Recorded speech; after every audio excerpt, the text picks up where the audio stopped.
ஏய் திஷான், ம் என்னாச்சு? ஈவெண்ட்டுக்கு ரெடி ஆயிட்டல்ல? 12:30 ஆச்சுமா. வெயில் ரொம்ப அடிக்குதுமா. கையெல்லாம் ஒரு மாதிரி ட்ரை ஆகுதுமா. இதுக்கா இவ்வளோ ஃபீல் பண்ணிட்டு உக்காந்துட்டு இருக்க? இரு வரேன். திஷு, இந்தா. இது என்னது? இது ஆலிவ் பட்டர். ஸ்மெல்லு செம்மையா இருக்குமா. உங்களுக்கு தெரியுமா, ஃப்ளாரின் அப்படின்ற ஒரு ப்ரோட்டீன் தான் முகத்தில் ஈரப்பதத்தை தக்க வச்சுக்க உதவுது. அது ஒரு சில பேத்துக்கு கம்மியாக இருக்கலாம், ஆனால் அந்த ஃபேஸ் ட்ரை ஆகி கிராக் விட்டுரும். இதனால் ஒரு சில ஸ்கின் இன்ஃபெக்ஷன்ஸ் வரலாம். அப்படி இந்த ப்ரோட்டீன் கம்மியாக இருக்கிறது மட்டும் இல்லாமல் ஒரு சில ரீசன்ஸ்னாலையும் உங்கள் ஃபேஸ் ட்ரை ஆகலாம்.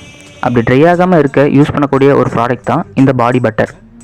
இதில் ஸ்டீரேட்டிக் ஆசிட், அப்புறம் PEG-100 ஸ்டீரேட் அப்படின்னு ஒரு சில நேச்சுரல் ஃபேட்டி ஆசிட்ஸும், டியூலஸ் ஆயில், பீவேக்ஸ், சினமன், அப்புறம் ஆலோவேரா எக்ஸ்ட்ராக்ட், கோகோ பட்டர் போன்ற ஒரு சில நேச்சுரல் இன்க்ரீடியன்ட்ஸும் இருக்கிறனால இது உங்கள் ஃபேஸை மாய்ஸ்சர்டாக வச்சுக்க ஹெல்ப் பண்ணுது.